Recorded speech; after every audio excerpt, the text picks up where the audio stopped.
يا مساء الفل عليكم، ازيكم عاملين ايه؟ يا رب تكونوا بخير. في البداية كده وكالعادة نصلي على النبي الاول عليه افضل الصلاة والسلام. هنعمل النهاردة مع بعض لوبيا. اللوبيا ديت انا نقعاها قبل ما اسلقها كده ساعة. نقعتها ساعة وغسلتها كويس وركنتها كده زي ما انتوا شايفين. معايا بصلة، يعني حجمها يكون ولا كبيرة ولا صغيرة زي ما انتوا شايفين كده. طبعا انا هقطعها كده معاكم. اللوبيا تنقعيها قبلها بساعة وبعد كده بتسلقيها، وبرضو ما تغيبهاش في السليق، يدوبك ربع ساعة كده ولا حاجة، غلوتين ورا بعض، وما تغيبهاش في السليق لانك انت كده كده لسه هتضيفيها في التقلية بتاعتها. معايا معلقة من السمنة، هنشوح البصلة كده زي ما انتوا شايفين.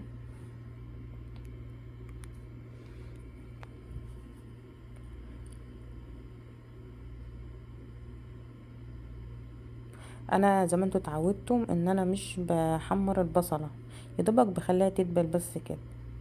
معايا يجي 3 طماطمات او 4، انا عملتهم طبعا في الخلاط وضفتهم على البصل. معلقه صغيره من البابريكا، معلقه صغيره برضو من الكمون والثوم البودر. كل ده بمعلقه صغيره، مش بتبقى مليانه كمان. فلفل اسود برضو ما تكترش في الفلفل الاسود عشان ما يغمقلكيش الطبيخ. هضيف طبعا على اللوبيا، انا حطيتها تنسلق معاكم اهيت برضو شويه ملح. هضيف برضو على التقليه معلقه مكعب مرق الدجاج. بس مش هنحط حاجه تانية بقى للملح وخلاص.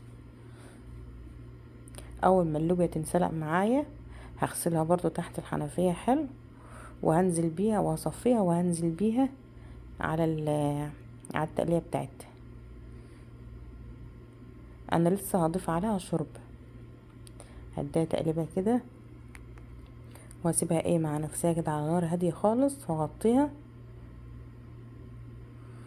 وانا معايا فرخه مغسوله برضو كويس، غسلاها كويس ونقعاها. هقطع 3 فصوص توم عليها كده عشان تخلي الشوربه ريحتها حلوه.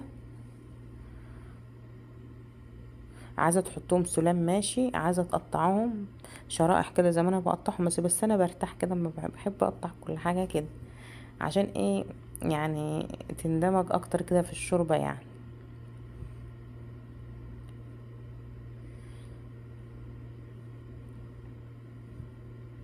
معايا طماطمية برضو هقطعها كده على الفرخه. ده كله هيخلي لي طعم الشوربه حلو ولونها حلو برضو.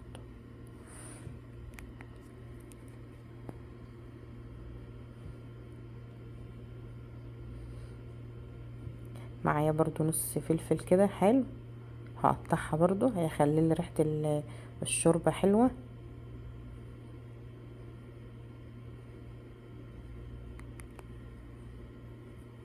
ونص جزرية برضو.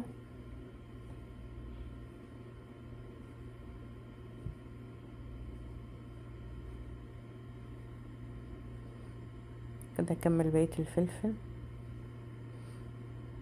بعد كده هنزل بنص جزرية برضو.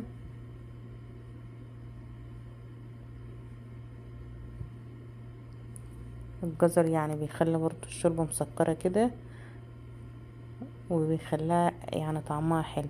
هنزل انا بقى بالمية، احط بقى التوابل بتاعتي، يعني ورقتين من الورق الغار او اللوري،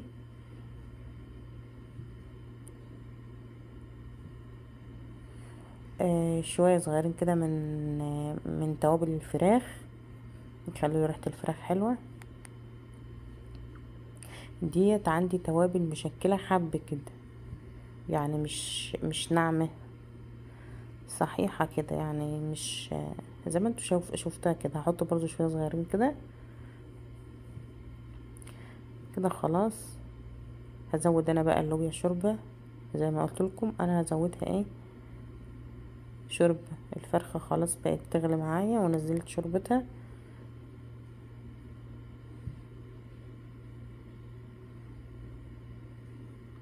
هديها بقى تقليبة. الفرخة استوت معايا زي ما انتوا شايفين اهيت، واللوبيا لونها ما شاء الله حلو.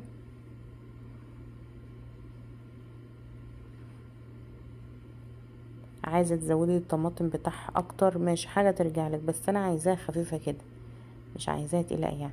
تعالوا بقى نعمل اجمل واحسن والذ صينيه رز في الفرن. انا بحب ابقى ابدع في صينيه الرز اللي هي بتاعه الفرن دي. معايا لتر من اللبن، ومعايا معلقتين قشطه او 3، معايا معلقتين كبار كده من الزبده، معلقه ملح حلوه، ودولت هتحطوهم على النار. معايا كوبايتين رز، هنغسل الرز حلو، نغسله حلو ونصفيه. ومعايا صينيه هحط الرز بتاعي في الصينيه. لو عملت الرز بالطريقه دي والله هتاكلي اطعم واحلى رز، وهتبقوا استاذه فيه في الرز اللي هو المعمر اللي في الفرن ده. او في ناس بيقولوا عليه رز معمر ورز مدسوس، على حسب بقى كل واحد وبلده. كده خلاص انا غسلت الرز حلو وصفيته في المصفى زي ما انتوا شايفين. ما عندك زبادي ماشي، ما عندكيش استغنى عن الخطوه دي. لو عندك زبادي هتحطي 3 معالق من الزبادي كده حلوين او 4، هتاكلي اطعم طاجن رز في الفرن والله العظيم لو عملتيه بالطريقه دي. طبعا هتقلبي الزبادي في الرز، وبعد كده هتنزلي بقى باللبن اللي انت حطيت على القشطه والزبده والملح، وهتدخلهم الفرن. بس مش هتعملي اكتر من كده بقى، وكلي بقى احلى واذكى صينيه رز والله العظيم. بصي جامد يعني.